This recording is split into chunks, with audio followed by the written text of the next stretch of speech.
వాస్తవంగా ఇక్కడికి రాకముందు ఏమంటాడంటే 4వ వచనం చదువమ్మా. ఇదే అధ్యాయము. మీకు దుఃఖం కలగవలని కాదు కానీ మీ ఎడల నాకు కలిగిన అత్యధికమైన ప్రేమను మీరు తెలుసుకున్న వల్లనే నిండు శ్రమతోనూ మనోవేదనతోనూ ఎంతో కన్నీరు విడిచుచు మీకు రాస్తున్నాను అంటున్నాడు. అంటే అపోస్తలుడైన పౌలు జీవితంలో ఏమేమి ఉన్నాయి చూడండి. అక్కడ శ్రమ ఉంది, మనోవేదన ఉంది, ఎంతో కన్నీరు ఉంది, నిండు శ్రమతోనూ అన్నాడు. అంటే శ్రమలో కూడా కొద్దిగా అక్కడ లేదు, 100% శ్రమలు అనిపిస్తున్నాడు. తర్వాత మనోవేదన అంట. మనం చిన్న శ్రమ కలిగితే ఎంతో ఆలోచిస్తాం. మనం ఎంత దుఃఖపడుతున్నా, ఎంత శ్రమ పడుతున్నా, ఇతరుల దగ్గరికి వెళ్ళినప్పుడు ఇతరులతో మాట్లాడాల్సి వచ్చినప్పుడు మనం ఎలాగా మాట్లాడాలంటే వాళ్ళకి దుఃఖం కలగవాలని కాదు, వాళ్ళని బాధపరచాలని కాదు, లేకపోతే మన బాధలన్నీ చెప్పి వాళ్ళకి ఏదో కలవరపరచాలని కాదు. మనలో ఎన్ని బాధలున్నా ఒకవేళ ఆ బాధల్ని వాళ్ళకి చెప్పినప్పుడు కూడా అమ్మ మీరు దుఃఖపడవాలనో లేకపోతే బాధపడాలని కాదు, కానీ నాకు ఇన్ని రకాల శ్రమ వేదన ఉన్నా దేవుడు నన్ను ఓదారుస్తున్నాడు. నన్ను ఓదార్చే దేవుడు మిమ్మల్ని కూడా, నాకు సహాయం చేసిన దేవుడు మీకు కూడా. అంటే నాకు మాత్రమే వేదన దుఃఖం కాదు, ఒక్కొక్కసారి అది మీకు కూడా కలుగుతుంది. కలిగినప్పుడు మనం ఏం చేయాలంటే ఒకరినొకరు బలపరచుకోవడానికే మాట్లాడాలా, ఒకరికొకరు పురుగొల్పుకోవడానికి మాట్లాడాలా, ఒకరికొకరు దేవునిలో ఉజ్జీవింపజేయడానికి మనము మన యొక్క మాటలు అవి ఉప్పు వేసినట్లుగా ఆ సంభాషణ ఉంటూ ఉంటారు. అందుకే అంటాడు అత్యధికమైన ప్రేమను మీరు తెలుసుకోవాలని. ఎన్ని బాధలు నాకున్నా మీ దగ్గరికి వచ్చి ఎందుకు ప్రార్థన చేస్తున్నాను, ఎన్ని శ్రమలు నాకున్నా మీకోసం ఎందుకు మోకరిస్తున్నాను, మీ కొరకు ఎందుకు ఉపవాసం ఉంటున్నాను, మీ కొరకు ఎందుకు మరి విజ్ఞాపన చేస్తానంటే క్రీస్తులో ఆ ప్రేమను మీరు తెలుసుకోవాలి. క్రీస్తులో ఆ ప్రేమని తెలుసుకోవాలండి. అయితే ఈ యొక్క మాటలు చెప్తున్నప్పుడు అంత చెప్పినటువంటి అపోస్తలుడైన పౌలు ఇక్కడికి వచ్చినప్పుడు ఏమంటున్నాడంటే మా ద్వారా ప్రతి స్థలమందును క్రీస్తును గూర్చిన జ్ఞానం యొక్క సువాసన కనపరచుచు ఆయన యందు మమ్మును ఎల్లప్పుడూ విజయోత్సాహంతో ఊరేగి. ఇక్కడికి వచ్చినప్పుడు ఏమంటున్నాడు, మనోవేదన ఉంది, దుఃఖం ఉంది, శ్రమ ఉంది, ఇన్ని ఉన్న మాకు మాత్రం విజయం ఉంది అంటున్నాడు. ఏమంటున్నాడు, ఇవన్నీ ఉన్నను ఎక్కడ కూడా ఓడిపోయిన వారు మనము కాము, ఎక్కడ కూడా నశించిపోయేవారము కాము, ఎక్కడ కూడా తల దించుకోవాల్సిన వారము కాము. అందుకనే ఆ యొక్క మాటలు 4వ అధ్యాయంలో కొన్ని మాటలు మాట్లాడతాడు. 4వ అధ్యాయము 8వ వచనం చదువురా. 4వ అధ్యాయం 8వ వచనం చదువు. ఎడిపోయినను శ్రమపడుచున్నాను, ఇరికింపబడు వారము కాము, అపాయములో నున్నను, కేవలము ఉపాయము లేని వారము కాము, తరంబడుచున్నను దిక్కులేని వారం కాము, పడద్రోయబడినను నశించి వారం కాము, ఏసు యొక్క జీవము మాయందు ప్రత్యక్ష పరచబట్టుకై ఏసు యొక్క మరణానుభవమును మా శరీరమందు ఎల్లప్పుడూ వహించుకొని పోవచ్చున్నాము. అంటే ఎల్లప్పుడూ ఎట్లున్నామంట, ఎటు పోయినను శ్రమ పడుచున్నను ఇరికింపబడిన వారము కాము.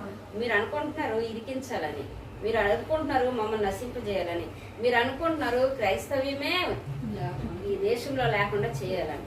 ఇక్కడ వాక్యమే చదివిస్తుందంటే ఎటు పోయినను శ్రమ పడుచును నిరికింపబడిన వారం కాము, అపాయంలో ఉన్న కేవలం ఉపాయం లేని వారం కాము, తరంబడుచునను దిక్కులేని వారం కాము, పడద్రోయబడినను నశించు వారము కాము. తర్వాత అంటున్నాడు, యేసు యొక్క జీవము మా శరీరం మందు ప్రత్యక్షపరచబట్టుకే యేసు యొక్క మరణానుభవం మా శరీరం మందు ఎల్లప్పుడూ వహించుకొని పోవచ్చున్న. యేసు యొక్క మరణానుభవం అంటే ఏంటి, ఉదయం కుటుంబ ప్రార్థనలు కూడా చూస్తున్నాం. యేసు యొక్క మరణానుభవం అంటే మరణములోకి వెళ్ళినను మనము ఏమి అనడానికి లేదు. అంటే మనకున్నటువంటి చట్టాలు, మనకున్నటువంటి శాసనాలు అవి వాటి పని చేస్తాయి. కానీ మన వరకైతే మనము అయ్యా మేము యేసు ప్రభువుని వదిలేస్తామయ్యా, మమ్మల్ని కొట్టొద్దయ్యా, మేము యేసు నుంచి బయటకు వచ్చేస్తామయ్యా, మమ్మల్ని తిట్టొద్దయ్యా అని అనటానికి లేదు. ఎందుకు లేదంటే మనం బలవంతంగా యేసు ప్రభు దగ్గరికి రాలేదు. బలవంతంగా మనకెవరో ఏదో ఇస్తారంటే యేసు ప్రభుని వెంబడించట్లేదు. యేసు క్రీస్తు యొక్క ప్రేమను బట్టి వచ్చాము గనుక ఆ ప్రేమ మరణానికి తీసుకెళ్ళినను ఆయన ఆ ప్రేమ చూపటం మానలేదు. మనం కూడా మానకూడదు. మన శత్రువులు అనేకులు ఉంటారు, కానీ ఆ శత్రువుల మీద మనం శత్రుత్వం కలిగి ఉండకూడదు. ఎటుపోయినా శ్రమున్నా, ఇరుకున్నా, అపాయమున్నా, తరంబడుచున్నా దిక్కులేని వారమైతే మనము కాము. ఆయన మనకు దిక్కుగా ఉన్నాడు. అయితే నిన్న పిల్లలతో కూడా చెప్తూ వచ్చాను ఏంటంటే, మనకి అన్ని దిక్కులు మూసుకుపోయినప్పుడు దేవుడు ఒక దిక్కు తెరుస్తాడని మనం ఎప్పుడు అనుకుంటూ ఉంటాం. మనం ఏ మనుషుల వైపు నుంచి, లేకపోతే ఏ స్నేహితుల వైపు నుంచి, ఏ బంధువుల వైపు నుంచి, లేకపోతే ఎవరి నుంచి ఏమి మనం కోరుకున్నాము వాళ్ళందరూ సహాయం చేయనప్పుడు, వాళ్ళందరూ నిరాకరించినప్పుడు, అందరూ తృణీకరించినప్పుడు అన్ని దారులు మూసుకుపోయినా యేసు ప్రభు ఏదో ఒక దారి తెరుస్తాడని ఇంతవరకు తెలుసుకున్నాం. మంచిది, అది వాస్తవమే. దేవుడు తెరవకుండా ఉండడు. అయితే దేవుడు నాకు ఇచ్చినటువంటి తలంపు ఏంటంటే, అంటే ఇట్లా ఉండాలి అని నేను అనుకునేటప్పుడు దేవుడు నాకు ఇచ్చిన తలంపు ఏంటంటే, అందరూ ఉన్నారు సహాయం చేసేవారు, అందరూ కూడా సహాయం చేయడానికి వస్తున్నారు. నేను చేస్తాను సహాయం, నేను చేస్తాను సహాయం అని. అంటే 4 దిక్కులు కూడాను మనకి తెరవబడి ఉన్నాయి. అప్పుడు మనం యేసు ప్రభువా అని అనం. ఎందుకనము? అన్ని దిక్కులు ఉన్నాయి కదా. అన్ని దిక్కులు మూసుకుపోతే అప్పుడు యేసయ్యా నువ్వే నా దిక్కు అంటాం. అయితే నేనేమంటానంటే, దేవుడు నాకు ఇచ్చిన తలంపు ఏంటంటే, ఆ రోజు నుంచి నేను కూడా ప్రాక్టీస్ చేస్తున్నాను దాన్ని.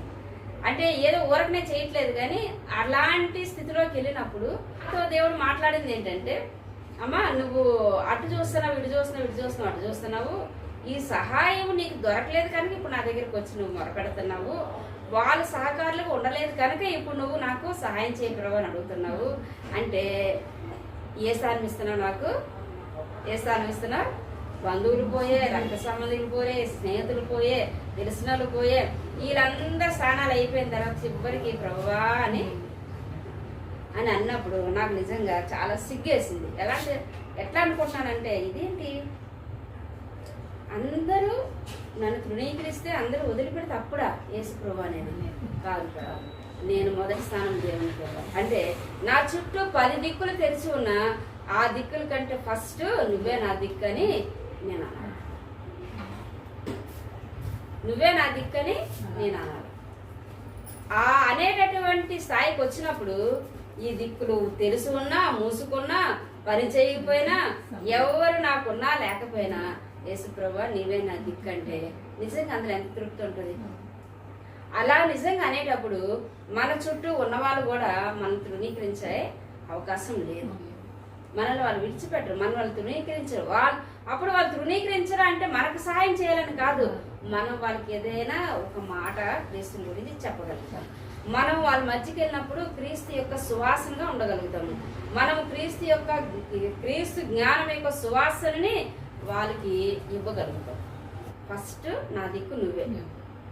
ఇవన్నీ మూసుకుపోయిన తర్వాత నేను రావడం కాదు. ఎందుకంటే ఎంతో సిగ్గుతో తల వంచుకోవలసినటువంటి నా పాపము, శాపము, నా క్రియలు, నా యొక్క బలహీనతలు, ఇన్నిటిలో నుంచి నన్ను విడిపించి విజయోత్సాహంతో ఊరేగించేటటువంటి, అంటే ఊరేగుతున్న అనుభవం నాకు ఇచ్చారు.